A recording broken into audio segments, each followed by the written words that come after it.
Hey y'all, welcome back to Healthy in Heart, and I hope you are healthy in heart, mind, body, and soul today. If you're new here, I'm so glad you're here.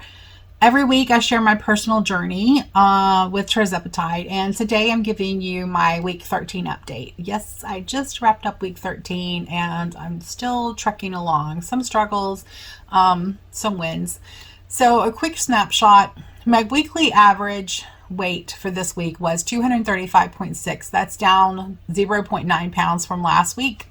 So it is a loss. It's not a gain, even though it is a mild loss. The side effects were pretty mild this week, just a bit of nausea and feeling cold a few days. Blood sugar is still mostly steady with a few surprises. More on that in a sec. So let's get into the details. So let's talk weight loss. This week I lost 0.9 pounds, which is almost a full pound, which is great. But honestly, I won't really believe that I'm losing weight until I dip under 225.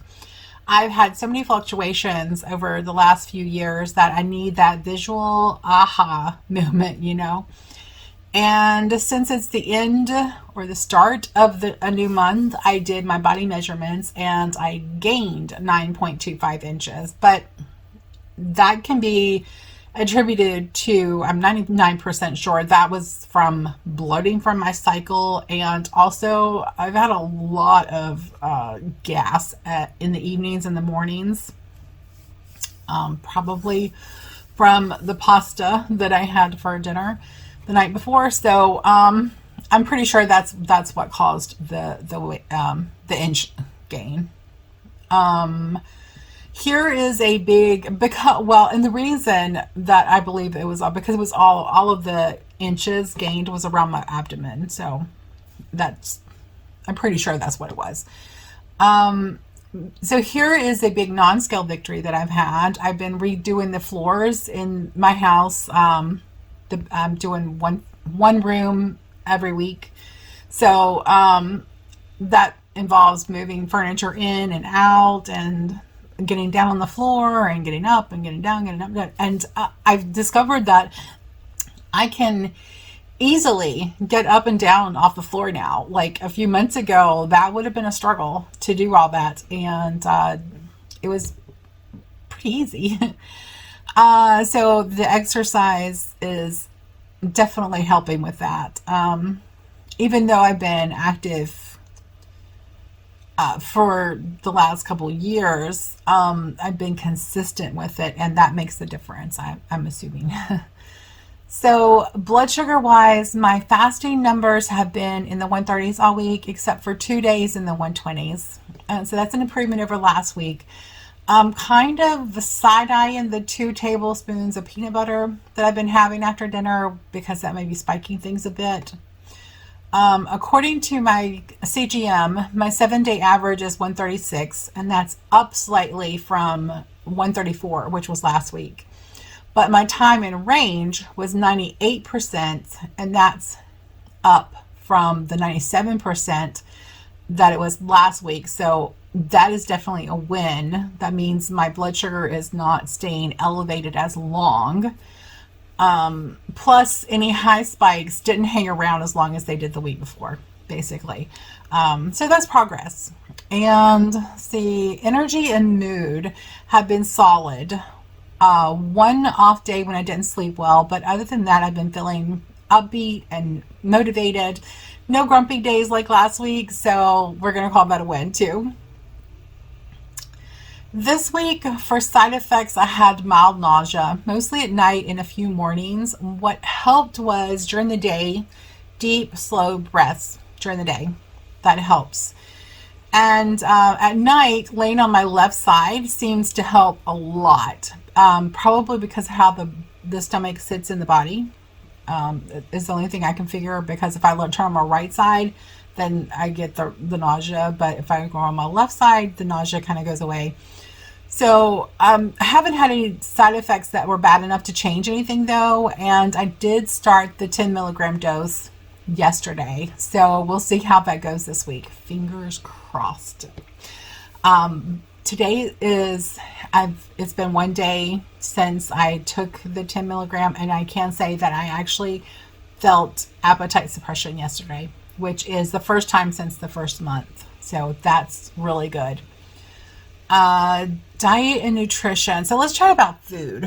I've been really focused on hydrating, drinking 3 32-ounce bottles of water every day, plus a 2-cup glass of hydrogenated water in the morning.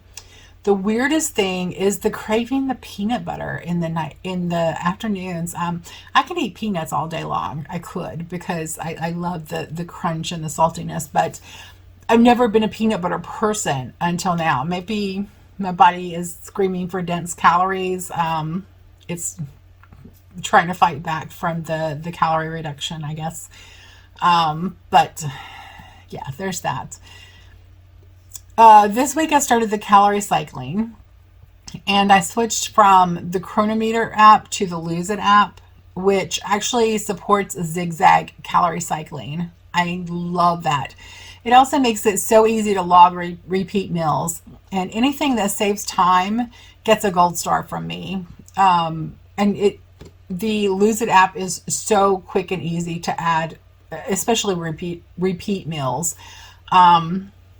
But it also makes it easy to add recipes. So if I have a recipe that I make all the time, like on my website, where I have it on my website, I can just plug in the address for the recipe and it uploads all the information for me, which is so much faster than typing it in myself. For protein, I'm averaging 92 to 109 grams a day, which is in range for me. The app says I need 106 grams, which is nearly identical to what the nutritionist said. So that's good. I learned something wild this week. Sucralose can increase hunger. So I've swapped it for stevia midweek, and I really think I feel less hungry after I did that.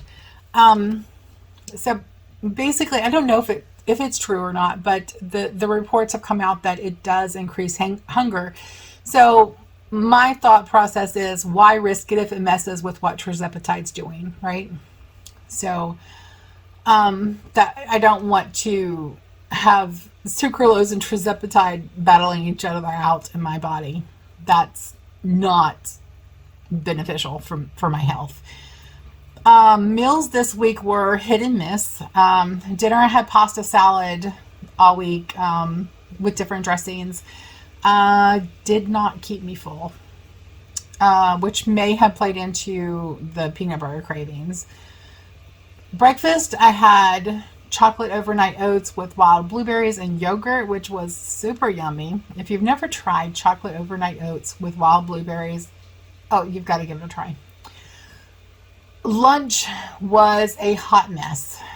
2 days I literally ate cauliflower chips. I'm not proud. Deep fried cauliflower is still deep fried. So I could have made better choices, but it was there, it was available, it was quick, and yeah. So but I am planning to make a meal for this week that is easy to heat up really quick and will be a healthier option for me. So today I'm testing out 2 new whole food recipes that I created. They could be amazing or total flops. Either way, the fun of experimenting in the kitchen, they'll be my meal prep for the week, assuming that they're edible, which most of the time they are, because when you're working with whole foods, unless you put some crazy spice combination together, most things will work out. Exercise. So I only did structured exercise twice this week, but don't let that fool you because I was moving my body. I was moving furniture in and out of the rooms and laying flooring. And so even though Fitbit didn't log it as my workout, my sore muscles sure did. There were no changes in my exercise ability or motivation from the Tirzepatide, just life keeping me active in different ways this week. Medication insights. Compared to previous week, this week had less structured exercise and my diet was definitely sloppier than I like, but hey, I'm a real human and it happens. Now for the Tirzepatide drama. If I hadn't had a backup prescription from my primary care doctor, this would have been the second week without the meds from Mochi. I paid for it 3 weeks ago, but I still haven't received it. So I officially canceled my Mochi subscription. The lack of communication and the delayed meds, it's not okay. If I don't get a refund, I will be disputing the charge. So I've now started to switch to Orderly. I did that Wednesday evening. Using compounded Tirzepatide to save some money as long as I can. It's more expensive than Mochi, but if they deliver on time, it's still worth it. And it's still way cheaper than buying straight from Lilly Pharmacy or from my local pharmacy. My insurance doesn't cover it, so the cheapest I could get at my local pharmacy was half price, which is still over $600 a month. And that's ridiculous. It is aggravating and it is angering how Lilly charges Americans 5 times more than other countries, and it's wrong.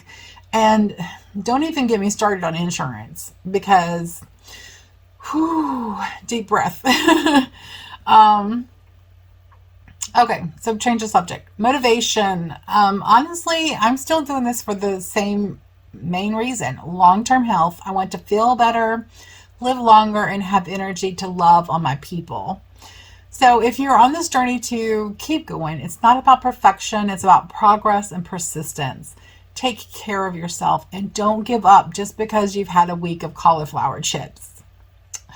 So self-care tip of the week, celebrate the little wins. Even if the scale's not moving fast, you're showing up for yourself and that matters.